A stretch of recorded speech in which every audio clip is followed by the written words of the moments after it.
안녕하세요. 제가 잘 알고 있는 섹터들은 다 돌아가면서 한 번씩 터치를 해볼 생각인데 특히 이번 분기는 너무 중요하니까 섹터별로 동향을 잘 알아야 되는 것도 있고 해서 오늘은 그 중에서 트리플 넷 리스라는 섹터에 대해서 말해보려고 해요.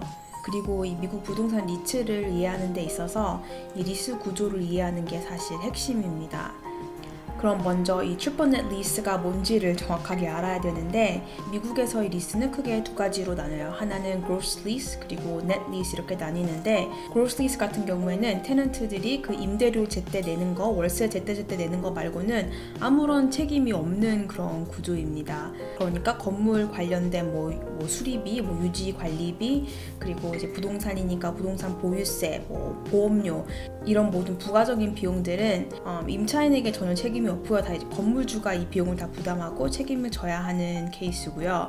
그리고 반대로 넷리스 같은 경우에는 임대료를 제외한 그 아까 말했던 이 추가적인 비용들 가장 크게 유지 관리비 그리고 property tax 그리고 insurance 이 비용들을 임차인 본인이 스스로 이제 해결을 하는 거고요. 건물주는 그 부가 비용들에 대한 책임이 전혀 없어요. 건물주 입장에서는 그냥 월세나 제때 받으면 되는 그런 모델인데 이걸 net lease 혹은 그 세 가지 큰 비용을 net 했다는 뜻에서 triple net lease라고 합니다.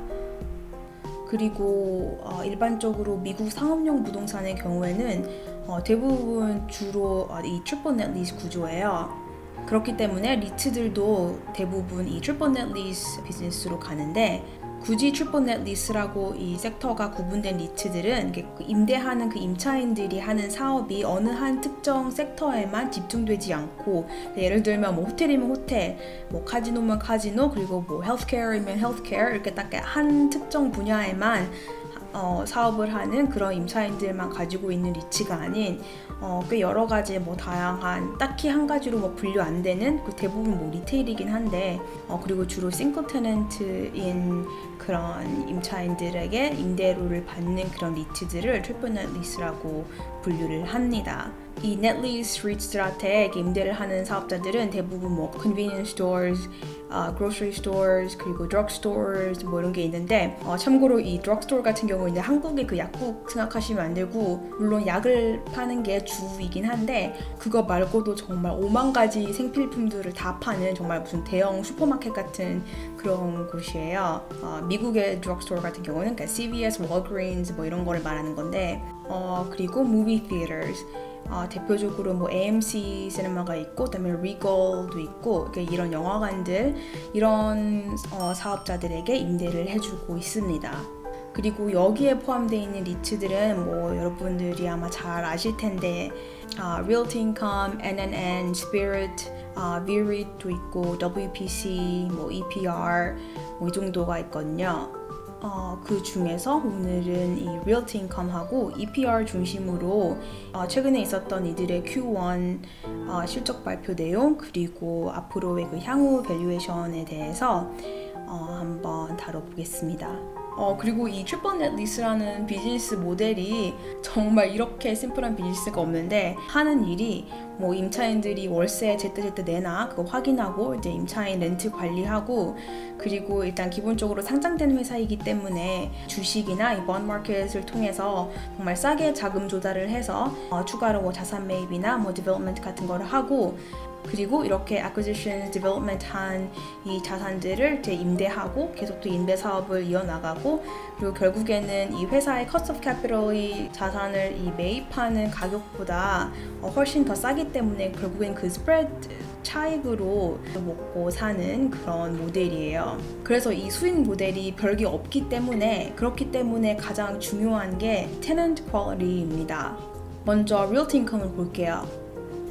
참고로 얘네 웹사이트에 가보시면 이 투자자 공시 자료가 이게 두 가지로 구분되어 있는데 뭐 institutional investor, 뭐 investor presentation 그리고 retail investor, 뭐 IP 이렇게 나뉘는데 retail investor라는 게 이제 개인 투자자들을 말하는 거거든요. 그런데 이 retail 투자자들을 위한 그 자료는 사실 내용이 훨씬 덜 자세하고 이게 재무적인 상황에 대한 업데이트가 많이 없기 때문에 이왕이면 기관 투자자들 용으로 나온 투자 공시 자료를 보는 거를 추천합니다. 그리고 이 investor presentation 말고도 이 financial supplement라고 해서 따로 이 supplement 자료가 있는데 이것도 꼭 같이 봐주셔야 돼요. 여기에 가장 자세한 이 재무적인 상황에 대한 이런 수치들이 많이 나와 있거든요. 되게 보기 좋게 굳이 뭐 땡큐, 땡케이 안 들어가 봐도. 그래서 이 자료들을 기반으로 지금 내가 잘하고 있는지 한번 보겠습니다. 일단 이 페이지 27에 보면 여기 COVID Impact Summary라고 해서 이게 요즘 대세인 포맷인 것 같은데 모든 회사들이 이제 earnings call 시작하자마자 그리고 공시자료 거의 첫 부분에 이렇게 코로나 사태로 인한 뭐 회사가 받은 타격, 뭐 향후 이제 어떻게 하겠다라는 이 비즈니스 플랜 같은 거를 설명해주는 이런 업데이트 자료인데 리얼티 인컴 같은 경우는 여기 이제 5월 1일 기준으로 가장 최근 날짜 기준으로 업데이트를 해줬네요.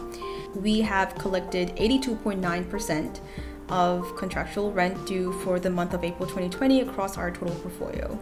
82.9%의 렌트를 이렇게 원래 받았어야 할 이 계약상의 렌트를 83% 정도를 받았다고 합니다. 이게 정말 엄청 많이 받은 편이거든요.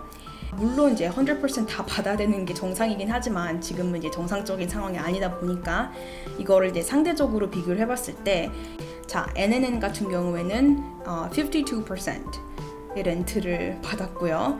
그리고 SRC Spirit 같은 경우는 69%, VREIT 75%, EPR 15%, 50 아니에요. 15% 렌트를 받았어요. 지금 상황이 좀 심각하죠. 그리고 이어서 뭐라고 하나요? We have collected 99.9% of rent due for the month of April from our investment grade tenant. investment grade라는 게 어느 정도 이제 신용 등급이 있는 약간 우량 기업 이런 이제 임차인들을 investment grade tenant 혹은 뭐 IG tenants라고 줄여서 말을 하는데 적어도 이 realty income의 여러 임차인들 중에서 IG tenant들만 놓고 보면 99.9% 뭐 거의 다 렌트를 냈다고 하네요. 물론 추가적으로 warning도 있어요. 자 여기 보면은 We are in rent deferral discussions with tenants that account for a majority of the unpaid contractual rent for the month of April, as well as certain tenants that did pay April's rent. 그리고 현재 4월 렌트를 못 낸 임차인 혹은 4월치까지는 일단 냈는데 앞으로의 렌트를 낼 수 있는 이 여력이 약간 퀘션인 이런 임차인들과 렌트 디퍼럴을 협상을 하고 있다고 하네요. 이게 뭐냐면 지금 재정적으로 어려운 상황이 있는 임차인들에게 일단 지금 캐시 렌트는 받지 않고 이게 컨세션을 주고 이게 나중에 이걸 컬렉트하는 그런 건데 아마 리얼티 인컴이 조금 있는 이 무비 티에터스 그리고 캐주얼 다이닝, 이 레스토랑트 운영하는 이런 사업주들이 아무래도 영업 정지가 된 상태이니까 이제 아마 이들과 이거 협상을 하고 있는 것 같아요. 일단 넷리스를 볼 때 테넌트 프로파일이 가장 중요하다고 했잖아요. 그래서 이제 리얼티 인컴 같은 경우에는 여기 tenant diversification이라고 나와 있죠. 이 top 20 임차인들이 공개가 이렇게 돼 있는데 이들이 내는 렌트를 다 합해보면 전체 리얼티 인컴이 받는 임대료의 거의 50% 이상을 차지하는 임차인들입니다. 누군지 볼까요? 대부분 이제 건실한 애들인데 이게 부도날 일은 없는 convenience stores, drug stores, groceries 뭐 이런 애들이고 신용 등급을 보면 다 BBB 이상으로 이렇게 높은 편입니다. 상대적으로 현금 흐름도 괜찮고 뭐 레버리지도 나쁘지 않다는 건데 이제 이들 이 IG 테넌트들이 전체 그 리얼티 인컴의 전체 포트폴리오의 48%를 차지하고 있습니다. 이게 다른 트리플 넷 리스 리츠들에 비교해서 상당히 높은 편이고 여기 보면은 rent coverage 숫자가 나오는데 여기 weighted average EBITDA over rent 이 숫자 보이시죠? 2.8 times라고 나오는데 이것도 net lease rate를 볼 때 정말 중요한 지표입니다. 여기서 말하는 이 EBITDA라는 숫자가 부동산을 임대하는 입장에서 이 임차인들에게는 현금 흐름이랑 가장 비슷한 수치이기 때문에 이거를 쓰고요. 이거를 이제 렌트 비용으로 나눈다는 의미는 한 해에 이 회사가 제너레이트하는 이 현금 흐름 대비 내야 하는 이 렌트를 커버할 수 있는 여력이 어느 정도 되느냐 여기서처럼 만약에 2.8 times라고 하면은 적어도 한 2.8년치 렌트를 커버할 수 있는 현금 흐름이 이렇게 매년 이 EBITDA가 나온다는 거죠. 참고로 심지어 다른 니트들의 경우에는 이 EBITDA 숫자 같은 거를 임차인들로부터 보고받지도 못해요. 계약상으로 이런 EBITDA 같은 재정적인 부분에 대해서 공개를 안 하는 식으로 이제 임대계약을 맺는 경우가 꽤 있는데, 그런 경우에는 내가 건물주라도 뭐 얘네들이 지금 내 렌트를 제대로 낼 수 있는 현금력이 있는지 없는지 그것조차도 이제 파악하기가 쉽지 않죠. 그래서 이런 수치들이 공개가 되고 임차인들의 현금 상황에 대한 보고가 제대로 이루어진다는 건 엄청난 플러스입니다. 자, 그럼 EPR을 볼까요? 얘네는 이제 Experiential Entertainment라고 해서 영화관, 골프, 그리고 뭐 스키, 뭐 리조트, 뭐 이런 것들을 말하는데, 정말 막 경험하고 이제 엔터테인하는 그런 사업을 말하는데, 이런 사업을 주로 종사하는 사업자들이 이 EPR의 임차인들이에요. 아까 리얼티 인컴 임차인들하고 전혀 다르죠, 성격이. 지금 아예 셧다운돼서 이제 가장 문제가 되고 있는 이 영화관, 골프 리조트들만 보면 이게 임차인 리스트 탑3 안에 들어있죠. 이것만 합했을 때 이게 EPR이 총 받는 임대 수익의 한 50% 가까이 차지합니다. 지금 얘네들이 렌트를 못 내고 있는 거죠. 지금은 미국 정부에서 이렇게 모든 사업을 뭐 essential 그리고 non-essential로 구분을 해서 정말 일상생활에 필수적인 그런 사업들은 정말 먹고 살아야 하니까 슈퍼나 뭐 약국 이런 것들은 이제 essential business라고 명명을 하고, 이들은 계속 사업을 할 수 있도록 영업 정지를 시키지 않는데, 그 대신 기타 나머지 이 non-essential 굳이 하지 않아도 먹고 사는데 지장이 없는 사업들은 다 영업 정지를 시킨 상태거든요. 그리고 하필 EPR의 임차인들이 대부분 이 non-essential business들입니다. Realty Income 임차인들하고는 거의 정반대죠. 자, 그리고 두 번째 이제 AFFO를 봐야 되는데, 여기 페이지 6에 보시면 일단 AFFO 이 diluted base로 봐야 되는데, 이걸 계산을 해보면 이번 분기는 88센트였어요. 이게 전년 대비 심지어 7.3%가 증가한 수치이기도 하고, 지금 블룸버그를 보면 스트레이트 컨센서스 숫자가 나오는데 그 숫자도 88센트였어요. 요즘 같은 시기에 시장 기대치에 딱 맞게 이렇게 earnings가 나온다는 건 정말 잘했다고 해줘야 되는 겁니다. 그리고 리츠들이 이제 배당금을 풀 때 결국 이 AFFO 숫자에서 일정 페이아웃 레이시오를 적용을 해서 이제 그 나온 그 숫자대로 이제 배당금을 지급을 하는 거기 때문에 이걸 잘 봐두셔야 합니다. 그래서 어쨌든 리얼티 인컴은 적어도 이제 갑자기 뭐 디비덴드 컷 한다던가 아니면 아예 뭐 배당 정지를 한다던가 뭐 이런 일은 없을 것 같아요. 이 AFFO 숫자들을 보면. 자, EPR의 경우는 좀 달라요. 여기 서포먼트 페이지 10에 보시면은 이 AFFO 여기 1불 14센트라고 나와 있죠. 이게 전년 동기 대비 17% 하락한 수치네요. 그리고 여기 보면 AFFO 그 페이아웃 레이시오가 99%라고 돼 있으니까 이게 그 회사 이익의 거의 전부를 지금 이 배당률 유지를 위해서 이렇게 지급하기 위해서 다 쓴 건데, 적어도 3월 31일까지는. 그런데 더 이상 이 배당금을 유지할 만큼의 AFFO가 나오지도 않을 것 같아서 일단 배당금을 일시 정지시킨 상태입니다. 자, 그리고 마지막으로 이제 현금 보유 수준을 봐야 되죠. Realty Income 같은 경우는 이 페이지 7을 보시면 여기 Consolidated Balance Sheet 보이시죠? 여기 보면은 1분기 기준 cash equivalents 이게 41.8 million 정도가 나와 있네요. 그럼 이거 임차인 하나만 렌트 뭐 펑크 내면은 금방 이제 없어질 돈 아닌가? 이거 현금 너무 작은 거 아니야? 라고 생각을 하실 텐데 경영진들도 똑같은 생각을 하고 있습니다. 그래서 사실 이 41 million이 다가 아니에요. 게다가 이게 날짜상으로도 3월 31일 기준으로 41 million이기 때문에 지금 가장 최근 기준으로 이 현금 포지션이 얼마인지를 봐야 되는데, 그럼 일단 다른 현금 소스들을 찾아봐야겠죠. 제가 아마 지난 카지노 영상에서도 한번 말했던 것 같은데, 기업 분석을 할 때 현금이라고 하면 지금 당장 밸런스시트에 있는 캐시 인 핸드도 있지만, 그리고 리볼버라고 해서 이제 기업들이 언제든지 끌어다가 쓸 수 있는 이 크레딧 패실리티가 있다고 했었잖아요. 이것도 이제 현금 수치로 포함을 시키는데, 일단 크레딧 패실리티 말 그대로 크레딧 라인이기 때문에 이건 대부분 이제 부채에 관련된 데트 서머리에 있는데요. 여기 보시면은 페이지 8 credit facility 615 million이라고 여기 나와 있죠. 그런데 이거는 balance를 뜻하는 거고 지금 얼마나 현금을 끌어다 썼는가 이거를 보려면 여기 주석을 볼게요. 총 $3 billion 규모의 RCF가 있네요. 여기 주석에 나와 있는 설명 그대로 보면은 we have a $3 billion unsecured revolving credit facility bearing interest at LIBOR plus 775. On April 9th, we borrowed an additional $1.2 billion on our revolving credit facility to increase our cash position to $1.25 billion. 여기 to increase our cash position to $1.25 billion as a conservative measure due to COVID-19. 그래서 지금 캐시 포지션은 이 $3 billion 리볼버의 일부를 끌어다 썼기 때문에 지금은 총 $1.25 billion 현금이 있다고 합니다. 이게 지금 가장 정확한 그리고 최신 현금 숫자예요.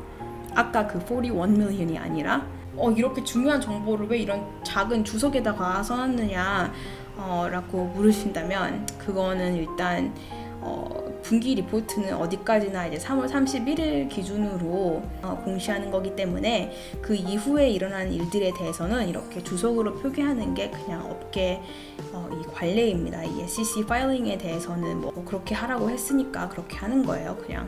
자, 그리고 추가적인 현금 소스에 대해서 계속 말을 합니다. We had a 1.9 billion of borrowing outstanding with a remaining available capacity of 1.1 billion. Remaining capacity가 1.1 billion이나 있네요. 이렇게 현금을 끌어다 썼는데도 앞으로 더 끌어다 쓸 수 있는 여력이 1.1 billion 정도가 남아있다고 합니다. 그리고 이 credit facility also has a 1 billion expansion feature라고 하는데 이게 무슨 말이냐면 이게 다른 말로는 이 accordion feature라고도 하는데 그 악기 accordion을 말하는 건데 언제든지 끌어다 쓸 수 있는 이 한도가 이제 이 accordion처럼 이렇게 늘어날 수 있는데 이 늘어날 수 있는 캐퍼가 추가 캐퍼가 또 이제 1 billion 정도가 있다고 하는 겁니다. 뭐 아무튼 여기서 결론은 어느 뭐로 봐도 realty income 같은 경우는 현금력은 정말 아무 문제가 없어요. More than enough. 자, 반면에 EPR은 어떤지 한번 볼게요. 여기 EPR Investor Presentation Page 4에 보면은 얘네들도 이제 코로나 업데이트를 해놨는데 이들 역시 현금 확충을 위해서 revolver 끌어왔고요. As a precautionary measure, we borrowed 750 million under our revolving credit facility. 사실 EPR의 현금 상황이 그렇게 나쁘진 않아요. 일단 1.2 billion 현금이 있고요. 딱히 이제 만기가 가까워지는 부채도 없고 여기 no debt maturities until 2022라고 돼 있죠. 그래서 일단 적어도 단기적으로는 이제 현금이 문제가 없는데 그런데 이번에 두 가지 이 서스펜션을 했었죠. 일단 개인 투자자들 입장에서 가장 민감한 배당금. 자, 여기 monthly cash dividend to common shareholders will be suspended after the dividend payable May 15th. 그러면은 5월 15일 기준으로 그게 마지막 월 단위 배당이 될 거고 올해 배당금은 거기까지라고 이제 서스펜션을 합니다. 더 이상 배당금이 지급되지 않아요. 업계 그 컨센서스 그 모델을 보면 대부분의 애널리스트들이 일단 뭐 적어도 올해는 이제 배당금이 없는 걸로 모델을 하고 있고 만약에 좀 리커버 한다면 한 내년 초쯤에 다시 뭐 배당을 시작하지 않을까 뭐 이 정도로 예상을 하고 모델을 하고 있습니다. 그리고 두 번째 또 정지한 게 이 자사주 매입인데요. 여기 보면은 share repurchase suspension 이렇게 나와 있잖아요. 이게 뭐를 말하는 거냐면 사실 EPR이 지난 3월 24일에 150 million 달러 정도의 규모의 자사주 매입을 하겠다고 발표를 한 적이 있어요. 의사의 승인을 받아서. 그런데 이제 그걸 일시 정지를 하겠다고 하는 겁니다. 뭐 아예 안 하겠다는 건 아니고 이제 일단 보류, 일시 정지해 놓는 건데 어쨌든 이런 소식들이 이렇게 주가에 좋은 영향을 미치지는 않죠. 그리고 지금 블룸버그를 보면 여기 애널리스트들 이 컨센서스를 보면 2021년 그러니까 내년이 되어서야 원래 계약상 받기로 했던 이 임대료를 한 65% 수준까지 회복할 수 있다고 지금 예측을 하고 있습니다. 좋은 상황이 아니에요. 자, 어쨌든 이렇게 리얼티 인컴처럼 이 시국에서 꽤 좋은 실적 발표를 한 회사도 있긴 있다는 거. 그 대신 딱 한 가지 아쉬운 점은 이번 리얼티 인컴조차도 이 2020 이 연간 가이던스를 한번 이제 취소를 했는데 이 코로나 사태 때문에 이거를 이제 1분기 실적 발표를 하면서 이제 다시 이 새로운 연간 이 가이던스 숫자가 발표될 거라고 이제 다들 예상을 하고 있었는데 혹은 기대하고 있었는데 그런 일은 일어나지 않았고요. 뭐 이제 경영진들이 이렇게 숫자를 주지 않는다고 해서 뭐 밸류에이션 할 수 없는 거는 아니지만 어쨌든 이 시장 예상치를 좀 이렇게 기준을 잡아주는 그런 기준점이 되는 숫자인데 이 가이던스 수치가 발표되지 않아서 살짝 아쉽고요. 뭐 워낙 상황이 좀 불투명하다 보니까 이제 이해가 안 가는 건 아니지만 대충이라도 이렇게 가이던스 레인지를 줄 만도 한데 경영진들이 그렇게 뭐 자신이 없을 이유가 있나 살짝 불안하긴 하지만 뭐 어쨌든 이 정도로는 이제 양호한 수준이라고 판단됩니다. 항상 간단히 설명하고 한 5분 내로 끝내려고 했는데 아무래도 이게 그래도 제대로 된 정보와 분석을 드리고 싶고 이런 자료들과 이제 레퍼런스해서 보여드리려고 하다 보니까 항상 이렇게 길어지네요. 뭐 어쨌든 오늘 이 트리플 넷 리스에 관해서는 이해가 되셨길 도움이 되셨길 합니다.